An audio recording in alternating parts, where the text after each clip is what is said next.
creat així una mica d'urgència per respondre a l'entrada en campanya del Tribunal Constitucional a dia d'avui a petició del govern espanyol de Pedro Sánchez, bàsicament amb un frenesí, amb una urgència per aplicar la censura en aquest Parlament, per aplicar les mesures d'excepció que va aprovar el PP pel Tribunal Constitucional. Jo vull recordar una vegada més que el PSOE, abans d'estar al govern, s'havia compromès a derogar aquesta llei del Tribunal Constitucional que permet fer aquests requeriments i aquestes amenaces a la mesa del Parlament i que varen ser criticades aquestes mesures durament per la Comissió de Venècia del Consell d'Europa en el seu moment. Per tant, tenim a un Partit Socialista que quan governa és exactament igual que el Partit Popular, que es dedica a coaccionar el Parlament, a intentar que el Parlament apliqui la censura prèvia dels seus debats, de que s'impedeixi als diputats exercir la representació del poble per defensar les idees que el poble els ha encomanat i, per tant, som en una situació d'excepcionalitat democràtica també i de la mateixa gravetat amb el Partit Socialista al govern. Avui la mesa ha acordat desestimar les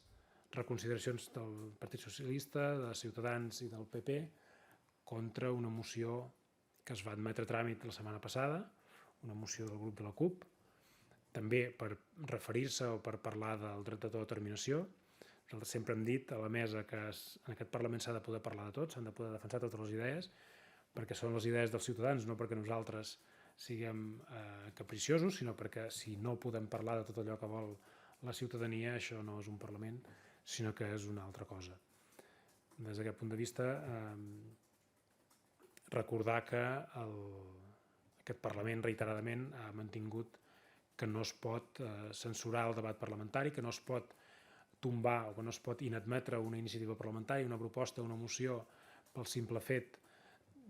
de defensar idees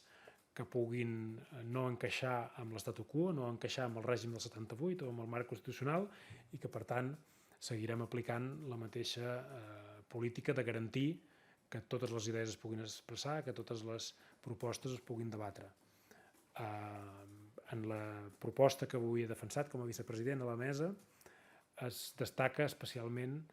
la jurisprudència del Tribunal de Drets Humans d'Estrasburg, que ha dit reiteradament que la llibertat d'expressió en un Parlament és un bé a preservar, és un bé d'especial valor i també, en relació amb això, ha dit en ocasions anteriors que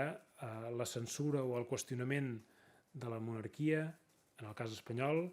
o la defensa del dret d'autodeterminació són qüestions d'interès públic emparades per la llibertat d'expressió. Per tant, el que ens queda per dir o el que hem de dir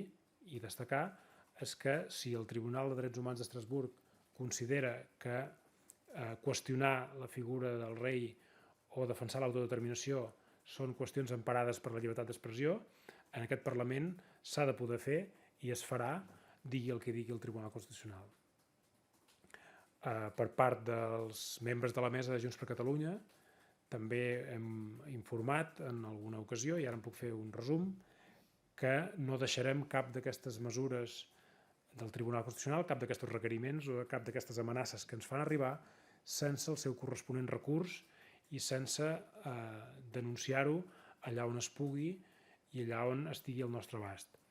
En tots els requeriments que ens han enviat, els quals tant el secretari primer de la mesa com jo mateix ens hem negat a signar per no considerar-los legítims, els hem impugnat, hem qüestionat obertament la seva legitimitat,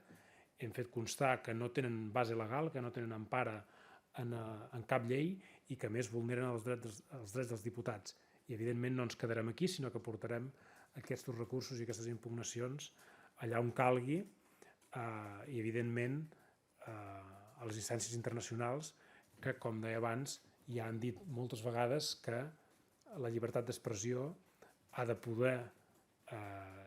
permetre el debat sobre l'autodeterminació, el debat sobre la monarquia i el debat sobre qualsevol qüestió d'interès públic que els ciutadans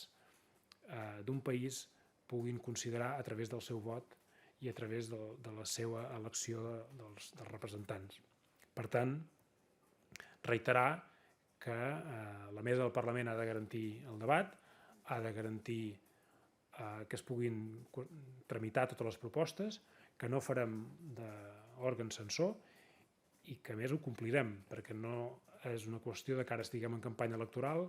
i de que ara haguem de fer grans discursos per després acabar acatant les amenaces o els requeriments, sinó que quan hem dit que aquests requeriments, aquests incidents que fa el govern espanyol no són legítims i que no poden censurar l'activitat d'un Parlament, és que volem portar la defensa d'aquests drets, la defensa d'aquesta llibertat d'expressió fins a les últimes conseqüències.